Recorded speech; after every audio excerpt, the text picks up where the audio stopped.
రాజగోపాల్ రెడ్డి గారు కానీ ప్రేమ్ సాగర్ రావు గారు కానీ వారికి ఉన్నటువంటి ఒక పరిస్థితుల్లో వారు పదవులు ఆకాంక్షించారు. పెద్ద ప్రేమ్ సాగర్ రావు గారు senior post Congress politician, Rajagopal Reddy గారు కూడా ఏదైతుందో పదవి ఆశించడం అనేది మనం దాన్ని భిన్నంగా తప్పుగా భావించడం వీల్లేదు. ఎవరే కానీ చెప్పండి. సరే, నా గురించి ఏదో మీరు అడుగుతారు, నాకు ఆశ్చర్యం కలుగుతుంది. ఇవాళ మొత్తం తెలంగాణ రాష్ట్రంలో I'm the senior most. Telangana రాష్ట్రం వచ్చి నాకంటే సీనియర్ ఎవరైనా ఉండరు అని చెప్పంటే వి హనుమంతరావు గారు ఒకరు ఉండొచ్చు. నాకంటే సీనియర్ ఎవరైనా ఉన్నారు అని చెప్పంటే కేవలం వి హనుమంతరావు గారు ఒకరు ఉండొచ్చు అనుకుంటారు. వారు ఒకరు ఉండొచ్చు కాదు, ఉన్నారు వి హనుమంతరావు.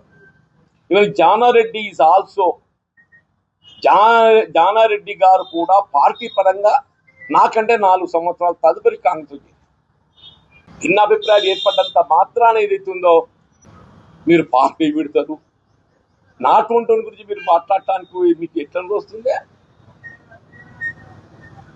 4 దశాబ్దాలకి వెళ్ళి ఏదైతుందో నేనే కాంగ్రెస్ నేను అనే విధంగా పట్టభద్రులు నాకు అవకాశం కల్పిస్తే దశాబ్ద కాలం అని చెప్పంటున్నాను. నేను శాసన మండలిలో ఏకైక ప్రతిపక్ష సభ్యుడిగా టిఆర్ఎస్ యొక్క నియంతృత్వ అప్రజాస్వామిక విధానాలను ఎదిరించి పోరాడి నేను ఎప్పుడు స్పష్టతతోనే ఉన్నా. ఇప్పుడు ఛానల్స్ ఇప్పుడు రకరకాల నేను చెప్పాను, నేను అసంతృప్తితో ఉన్నా అని చెప్పాను. నాకు అసంతృప్తి లేదని చెప్పాను.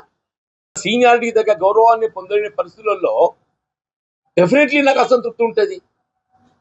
అంత మాత్రాన్ని ఏదైతుందో దాన్ని మీరు వేరే ఆలోచన చేస్తే ఎట్లా?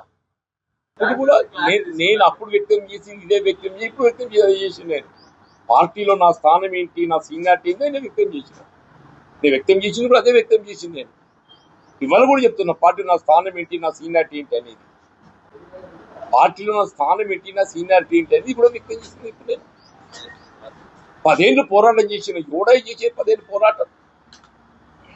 5 సంవత్సరాలు ఏదైతుందో 3 ఉమ్మడి జిల్లాల ఏక ప్రతినిధిగా ఏదైతుందో నేను పోరాటం చేసింది. నేను అటు శాసన సభ్యుడిగా, శాసన మండలి సభ్యుడిగా అన్కాంప్రమైజ్ రాష్ట్ర కాంగ్రెస్ అధ్యక్షుడు రేవంత్ రెడ్డి గారు ఏ స్థాయిలో పోరాటం చేసిండో, శాసనసభ పక్ష నాయకుడిగా భట్టి గారు ఏ స్థాయిలో పోరాటం చేసిండో, శాసన మండలి నాయకుడిగా నేను ఆ స్థాయిలో పోరాటం చేసి ఎవరికి తక్కువ కాదే. నేను ఆ స్థాయిలో పోరాటం చేసింది. నేను